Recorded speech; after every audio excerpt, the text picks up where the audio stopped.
بسم الله الرحمن الرحیم. د قوانینو صرف په سلسله کې دا زمونږه اتلسم نمبر درس دی. ان شاء الله تعالی په دې درس کې به مونږه دا قانون بیانو چې به فعل مضارع معلوم کې کوم علامت د مضارع دی مونږ به دې له څنګه حرکت ورکو.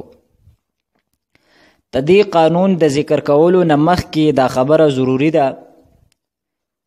چې به فعل مضارع مجهول کې کوم د مضارع علامات دي یعنی حروف اتین دا به په هر حالت کې او د سونه ابواب دي په هغې ټولو کې به دغه حروف اتین دا به مضموم وي.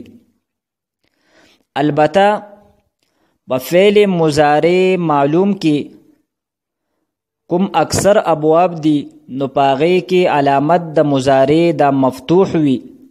البته بعض بابونه داسې دي چې پاغې کې به فعل مضارع معلوم کې هم حروف اتین دا مضموم وي.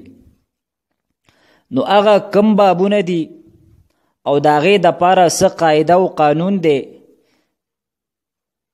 چې د هغې قاعدې او د قانون نه موږ ته دا پته ولګي چې په دې بابونو کې به علامت د مضارع مضموم وي او په دې بابونو کې به مفتوح وي.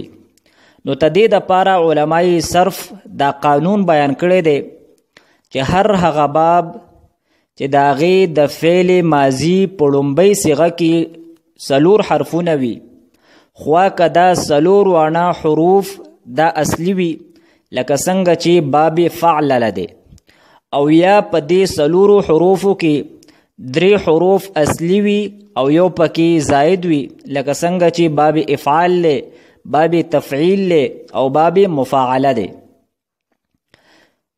نو تدغه بابونو کومه مضارع معلوم ده نو په هغې کې به علامت د مضارع دا مضموم وي.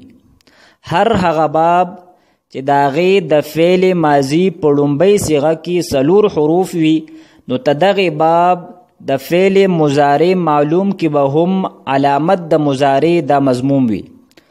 او دا 4 ابواب دي: باب افعال، تفعیل، مفاعله او باب فعلله. د باب افعال مثال مونږ سره دی د اکرمنا یکرمو. د باب تفعیل مثال له د صرفنا یصرف. د باب مفاعله مثال له د قاتلنا یقاتل. او د باب فعلله مثال له د دحرجنا یدحرج. او کچری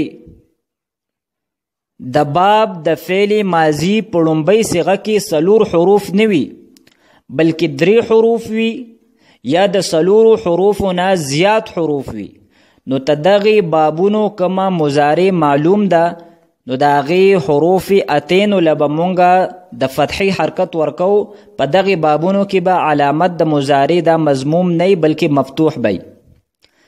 د ثلاثي مجرد چې څومره ابواب دي نو د هغې د فعل ماضي په لومبۍ صیغه کې 3 حروف دي نو تدغه ابوابو کما مضارع ده نو په هغې کې به علامت د مضارع په معلوم کې مفتوح وي لکه د نصورنا ینصرو، د ضربنا یضربو، د فتحنا یفتحو، د حسبنا یحسبو، د کرمنا یکرمو.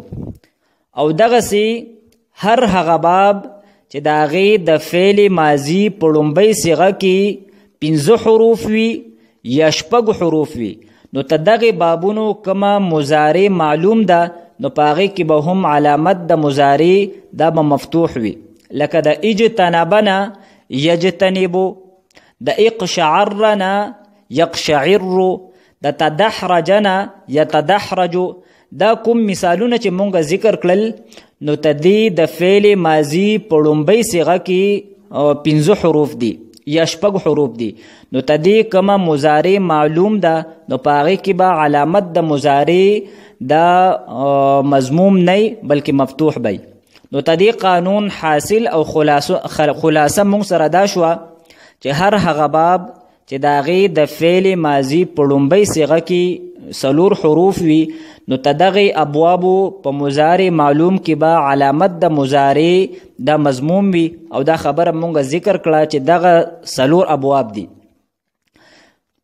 او هر هغه باب چې د هغې د فعل ماضي په لومبۍ صیغه کې څلور حروف نه وي بلکې 3 حروف وي یا د څلورو حروفو نه زیات وي نو تدغی ابوابو کما فعل مضارع معلوم ده نو په هغې کې به علامت د مضارع دا به مفتوح وي وآخر دعوانا ان الحمد لله رب العالمين.